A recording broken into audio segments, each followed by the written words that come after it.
Welcome to Hear Me Out. I'm David Ball, and I'm your host today to discuss racism and policing here on the Cape. With me today are Marie Younger Blackburn, a local entrepreneur and woman of color, and Peter Wack, Chief of Police here in Sandwich. Welcome to you both. Thank you. Marie, let me begin with you. You live in Mashpee and are very involved in the community. In addition to your driven program to advance women in business, you're part of the fabric of the Cape. I saw you on social media a couple months ago. You saw a need and you pounced on it. Jenny Wheeler, the local chef feeding the hungry, was having car trouble, and you started a fundraiser. You had 850 people invited to donate, and 95 did. You raised $5,000, and you put her back to work serving others. Now, my interest today, though, is talking about race. So in your program, Conversations That Matter, you've been collecting stories about would include ones about bias, misinformation, social injustice. Let me ask you this. Is systemic racism real? And if so, how is it manifest here on the Cape? Thank you, David. Thanks for having me. I'm just honored to be here today. And thank you for knowing those things about me. That kind of brought me to tears a little bit. Yes, systemic racism does exist. And it's just baffling to me that we have the conversation that it may not exist. It's very, very real. It's in the fabric of our society. It's in everything that we do. If we live in a house, if we go to the doctor, if we go to school, our judicial system, our policing, it's there. It's embedded in our society. It has roots, it has legs, and it has wings, and we have to continue to talk about where it exists so that we can begin to eradicate those things. Okay, I appreciate that. Peter, you rose through the ranks of law enforcement in Connecticut for 20 years, including a stint running internal affairs, before taking command in Sandwich. You've been the chief of police here now for 10 years, and you've taken the department from one that had only 3 written policies to one with over 70. When you were recently interviewed by the local NPR affiliate, you said that that not being racist wasn't enough, that we needed to be anti-racist. Can you explain what you mean? Sure.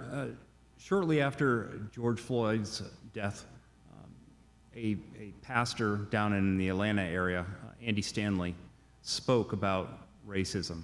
And he spoke about it and said, each one of us is somebody's experience. And his question was, how do people who don't look like you or me or any of us, how do they experience us? And how should they experience us? And the message went on to say that we should be anti-racist the same way we are anti-bullying, anti-child abuse. And when you think about anti-child abuse, if you were driving down the road this morning and you saw an adult physically assaulting a child, you would stop your car, you would take action, you would call 911, you would intervene, you would do something right then and there to end it. If we treat racism the same way we do bullying and child abuse, that's the right thing to do.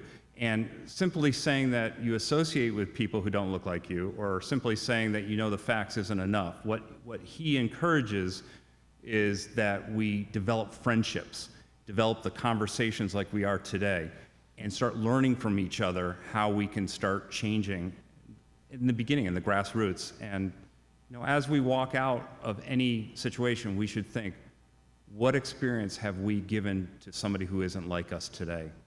And so we need to become allies. We do. We need to work together. Okay. All right. Marie, perhaps it's unfair for me to ask you to speak for all women of color, but I'll ask it anyway. Do you feel whites and blacks are policed differently on the Cape? Let me see. I can only speak to my experience, right? And because I don't know this experience of a white woman, and maybe they have spoken to me, and I could probably say that they're not pulled over at the rate that I am. I have experienced some things in terms of policing that I feel I ask myself why, right? Why am I being pulled over? I've been pulled over in Stop and Shop parking lot. You come out of the supermarket and you get into your car. I've been asked more than once, whose children are these in your car? I've been pulled over when being out with a white woman, and she got into her car, I got into mine, I'm followed and stopped. I'm never given any reason, right? So it's not like you were speeding, your blinker wasn't on. Once I was given, well, we have a drug problem in town, right? And I think that was my last stop, because I had it at that point. You know, when you have to give your credentials or who you are or who you know, or Google me, I'm one of the good guys, I'm in town doing the work, right? Then that was the point, I had enough. And would you say that that this happened more to you in the past, more now, the same? Yeah, so in the past, but recent past, and currently, like I said, when I had enough, I haven't been stopped recently. So, yeah. Okay. Peter, I wanted to ask you about the Boston Globe. The Boston Globe this week published a story that suggests that systemic racism in the department, the title of the article is called, "Within Boston Police, More Often White Officers Win the Awards and Black Officers Get Punished." Does that surprise you? The Globe came up with that? That would be a difficult one for me to talk about because I'm not part of Boston. Okay. I really don't interact with them very much.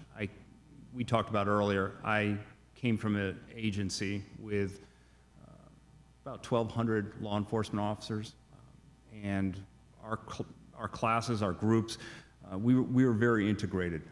Affirmative actions was a significant policy in our agency, and to be honest with you, didn't even really notice it because we all just worked together, we all got along, there was no real racist issues. But to speak to the Boston issue, I can't answer that question for you. Does your force, you have what, 35 officers, something like that? Correct, we have 35. Okay. Do they, racially, do they reflect the community? Well, I guess your community is what, 99% white? Correct. Do you make an effort to, I guess my question is, in places where there's a great deal of racial diversity, you would imagine that there would be an interest in having the policing force mirror the citizens that they protect and serve. Do you find that you're actively looking to promote racial diversity, or that's not really an issue? So on Cape Cod, there are 4 towns that are in the civil service hiring process. And basically what that means is the state of Massachusetts handles the application process, the testing, and when we have an opening here in Sandwich, we have to make a request to the state of Massachusetts, and they tell us who our number 1, 2, and 3 candidate is for each position. We have to take the number 1 candidate unless there's some reason, criminal background, something like that, to bypass them. So we don't have the flexibility that, say, other towns, Yarmouth or whatnot, that are not civil service, where they have their own hiring practice. As far as diversity, we do see male and female show up. We hire specifically from Sandwich residents. So if somebody wants to be a Sandwich police officer, we look first within the town, and pretty much that is our hiring pool right there. Okay, all right. Were you surprised when Marie was talking about getting stopped? I guess when I was listening to what you said, I thought, well, there are 2 things that could be happening here. One is that this is just in your head, okay, that you're not being stopped any more than white women. And the other possibility is someone's looking at you and they're stereotyping you and they're saying, oh, this is somebody that needs to be stopped. What's your reaction to what she said? You know, I felt for Marie, and I strongly believe every police agency is supposed to have a complaint intake process. The U.S. Department of Justice outlines that in consent decrees they have with agencies that have failed to comply with their standards. For instance, in Sandwich, we have a very thorough complaint intake process. And in a situation like Marie was explaining, I feel strongly a complaint should have been registered if she felt that something was being done wrong. Now, an agency that has a good complaint intake process will have people that are trained in internal affairs that have good reputations. And a good investigation will be completed, taking her information, the officers, and whatever other criteria were involved. But I think in that case, somebody should look into that beyond just letting it go, because if there is something going on, we need to address it. If there is a justification, it should have been given to her at the time of the stop, or to anybody in that situation. So I always feel strongly that if you feel that something is done unjustly to you, there should be a vehicle, a method to make a complaint and have it investigated. And any chief of police should entertain those complaints from anybody, even second, third person or anonymous complaints should be investigated. And in a case like that, I felt strongly when she told that story. Interesting. Okay. I guess what I'm wondering is, how do we make progress in Sandwich? You know, Superintendent Pamela Gould said that racism has no place in our schools. But if we take up Peter's challenge to do more to root out intentional racism, does that mean that the school curriculum, the culture, the policies that are they reflecting issues of race?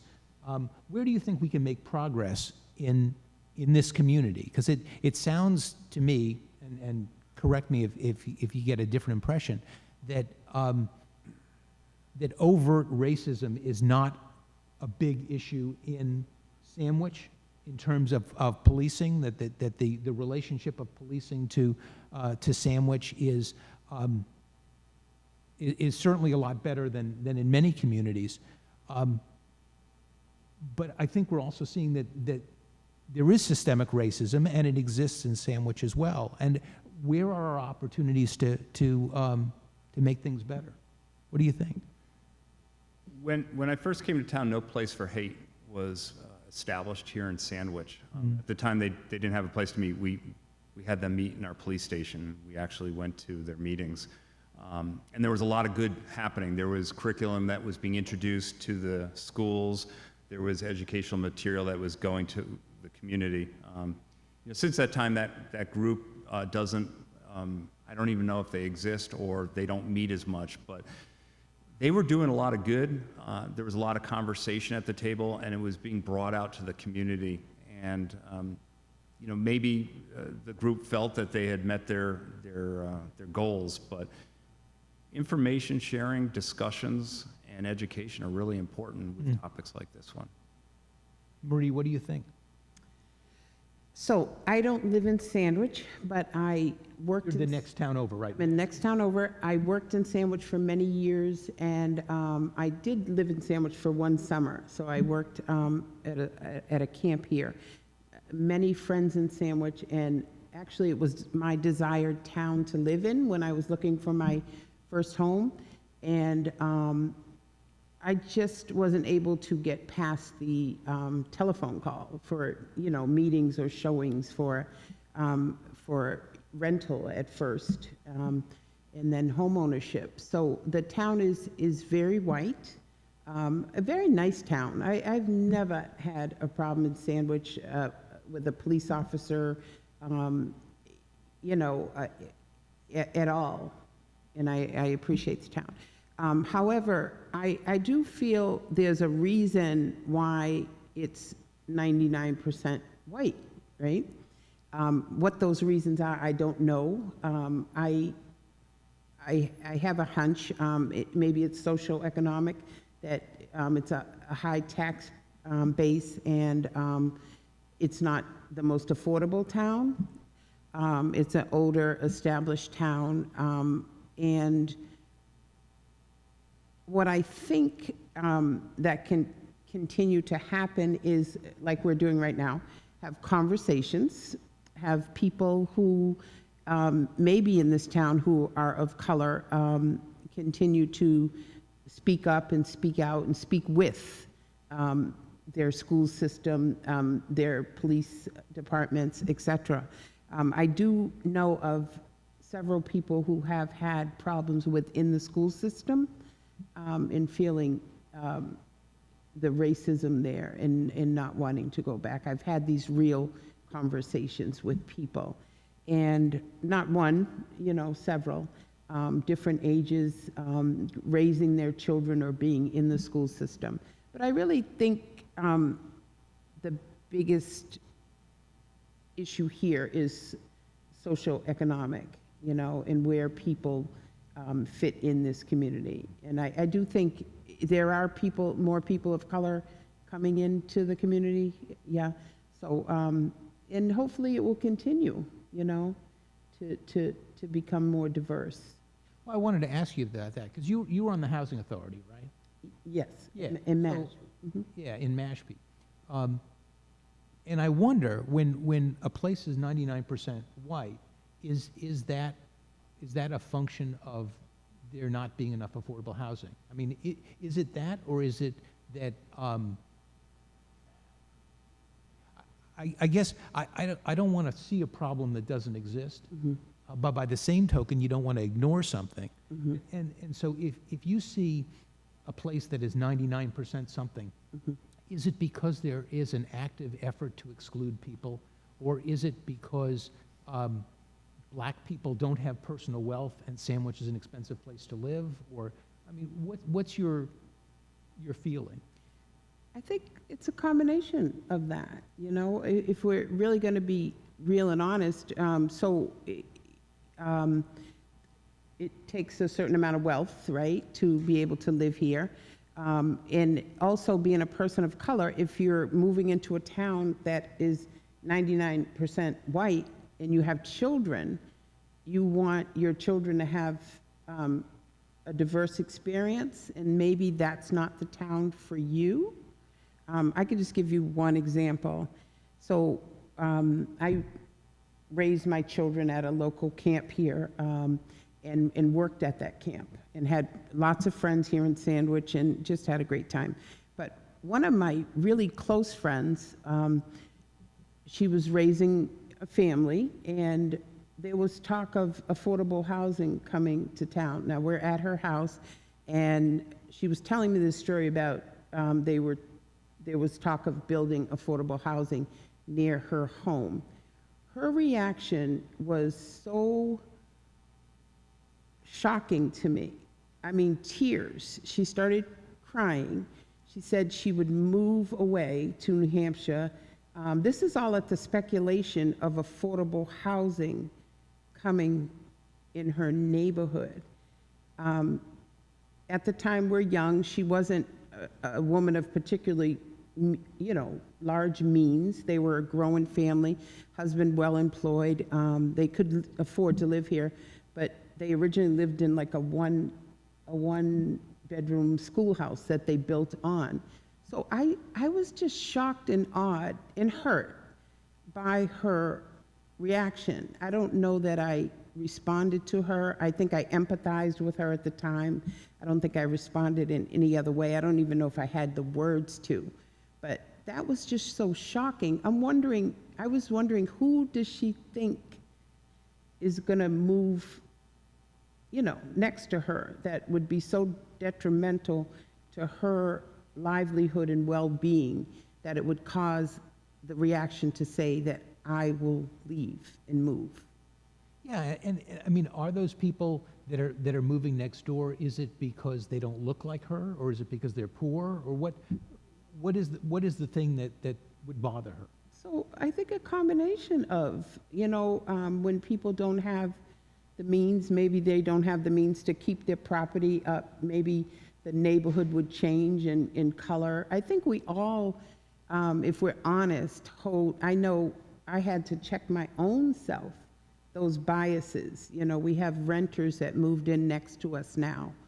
You know, I was a renter, and the biases that we hold about people, you know, what they do, what they'll do, what their property will look like, will they maintain, you know. Some of them are true, some of them are just the biases we hold, and we need to really check ourselves and remember where we came from, you know, and how much hard work it takes to get where we want to be. And then also realize that people have the right to live where they want to and how they want to, you know? Yeah, and some of those are fears that may not be warranted fears.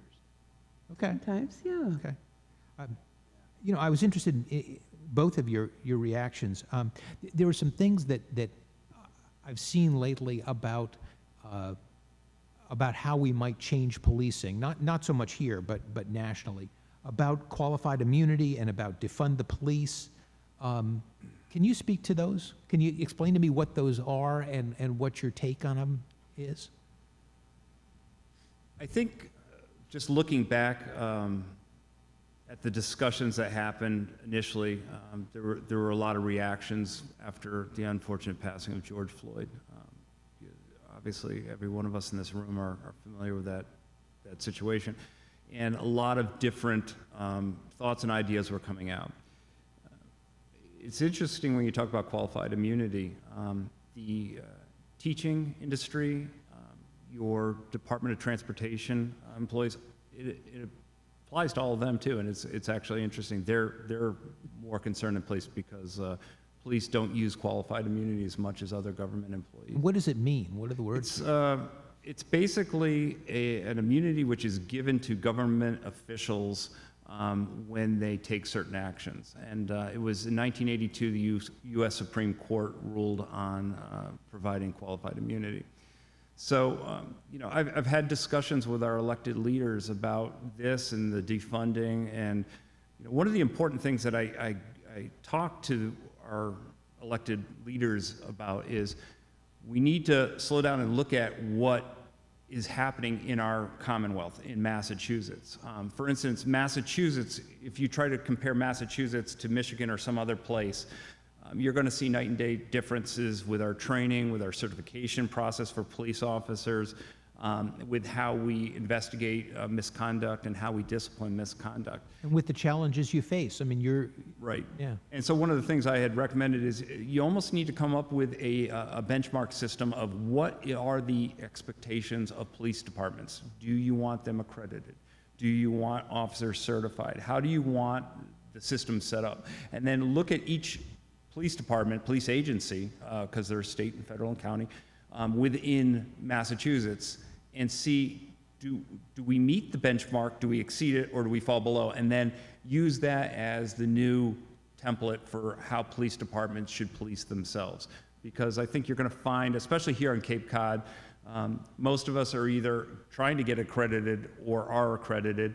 Our training is above what the state requires us to do. We're paying for a lot of extra training ourselves, and we investigate our own very seriously. So we need to look at that type of a system. I think that the words defund the police are probably a poor choice of words. I think most people would probably say that they believe that we need to have something that approximates police in our community. But my understanding of defund the police, what the people that advocate it is that they feel that that resources that currently go to law enforcement would be better served going to mental health counselors or going to addiction specialists or social workers or something like that. Do you feel that the funding to the police in Sandwich is appropriate as it relates to the kinds of calls that you get? Yes, definitely. When you're talking about defunding, a lot of police agencies are running tight on their budgets. So for us to be able to put out 3 cars a shift, especially on our evening shift when really we could use 5 or 6 cars, to lose any of that funding would just mean police services to the community would end or be limited drastically. So what we've done is we have Officer Brian Bonderick. He's a community service officer. It's a new position. It's been in place for about, I don't know, 5-6 years. And he has developed a couple different things. We do something called the morning after, where if we have an overdose of somebody with drugs, we meet with a social worker, Gosnold Hospital, and we go visit the house. And we provide service recommendations not only to the victim, but to the family and the household members. We also have a CIT program, basically where we partner with a crisis intervention team. We partner with NAMI, Bay Cove, Gosnold, the housing authorities in the area, and Council on Aging. And we try to provide solutions to people with mental health. And we deal with it on a case-by-case situation. Now, our numbers are a lot lower than maybe a metropolitan area, but we're, on a local level, as a small police department, we're trying to find solutions to these new issues that are developing around our community. Marie, you were talking about how when somebody moved into a community, they wanted to have people around them that they felt comfortable with and identified with. How can people who are white become allies with people of color? How can we become friends? How can we interact more? Like I said, I've been on Cape for over 30 years, predominantly white community. Went to a predominantly white high school as a kid. I've never had a problem making friends, maybe keeping them, but making them is not the problem. I think, people genuinely come together, and we just should be able to genuinely share our experiences, who we are. I'm married to an Irish American male, and who is a former law enforcement officer as well.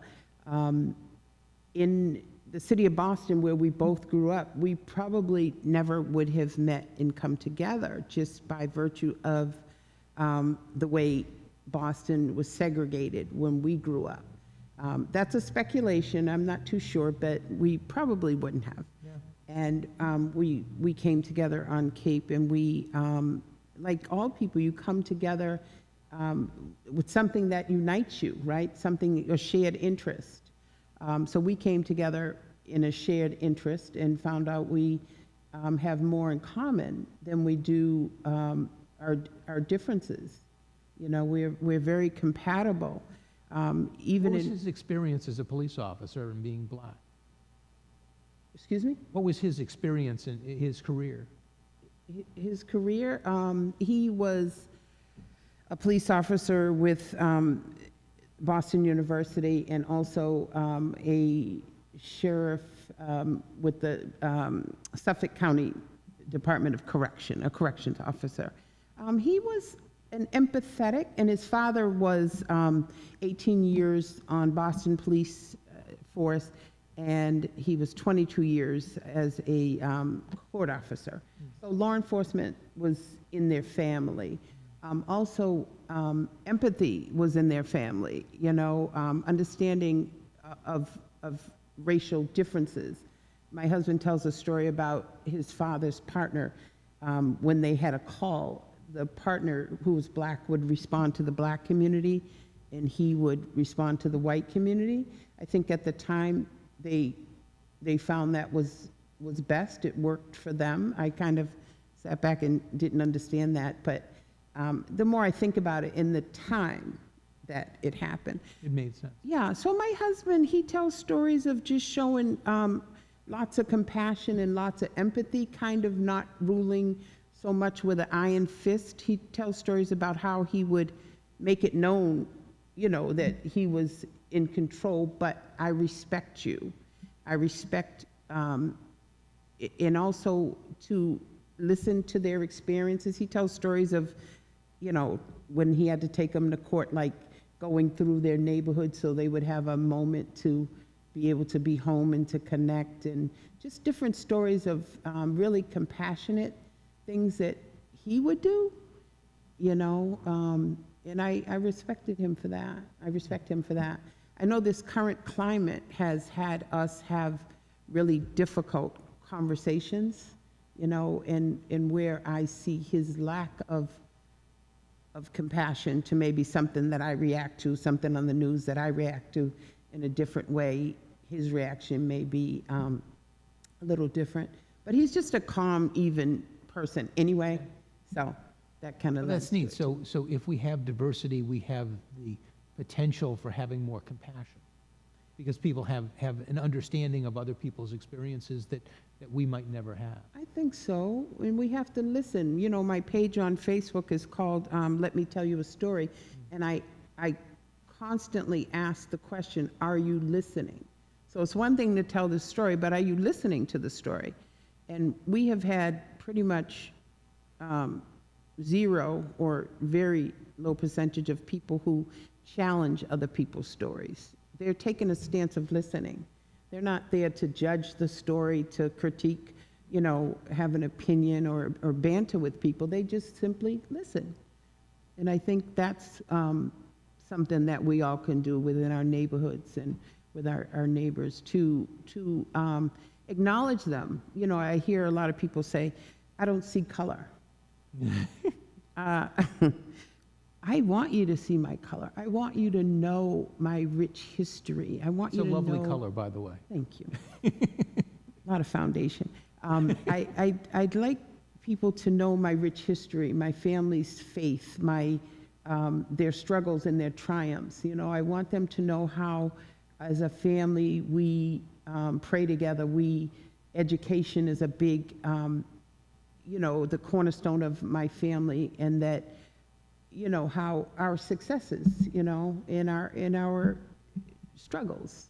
I think it's important for people to understand. And sometimes you sit back and you go, wow. I know when Peter and I had a conversation, it was like, wow, you know, you've had these experiences in Connecticut, and now you're here, and you've done the work to make Sandwich a really solid community in terms of policing.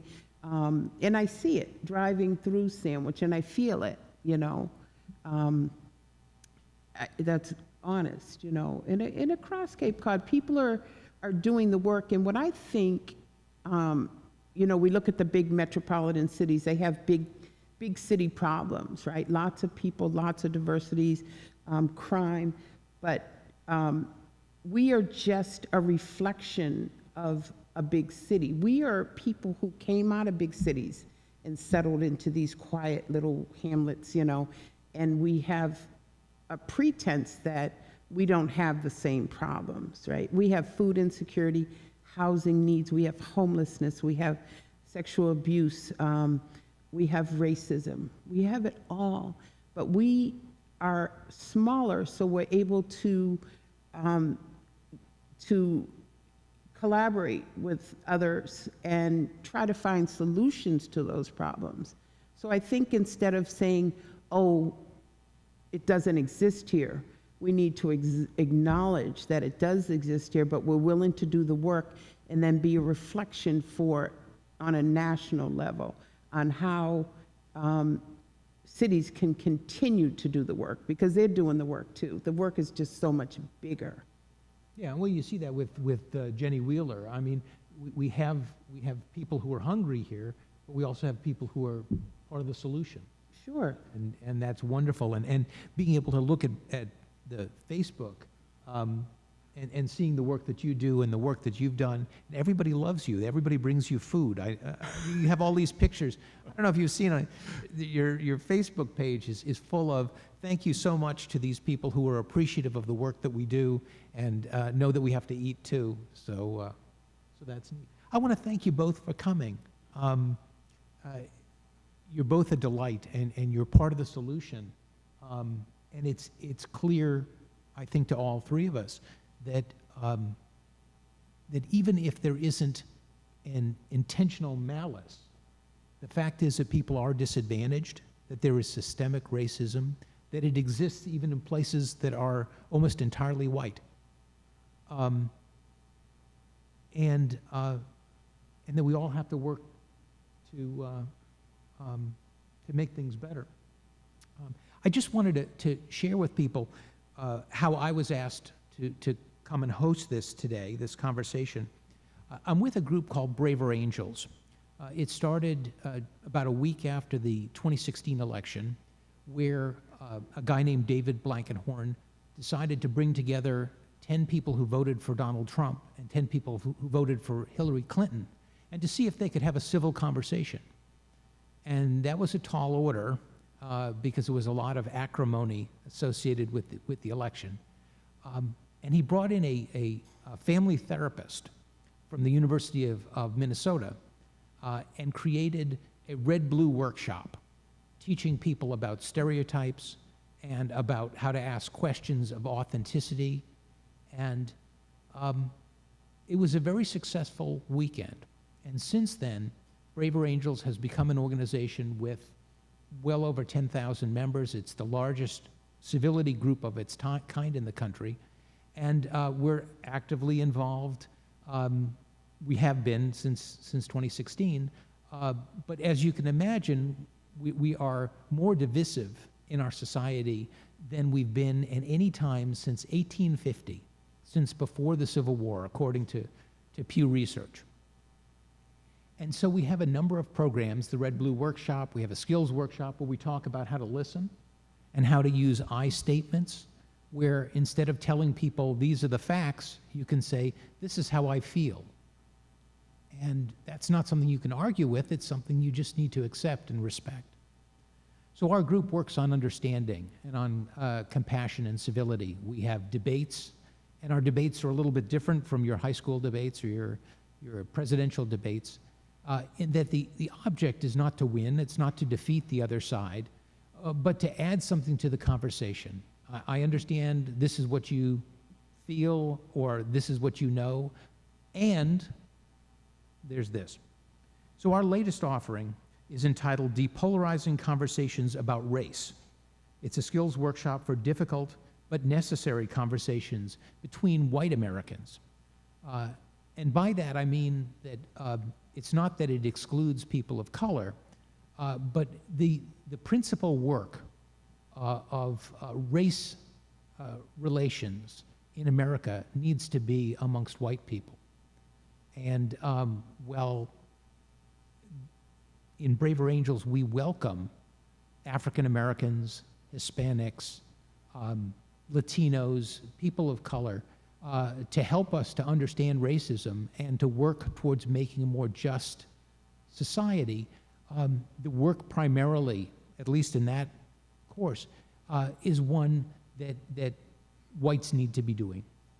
And so I want to thank the community of Sandwich for joining us today on Hear Me Out and talking about race and policing. Have a good day.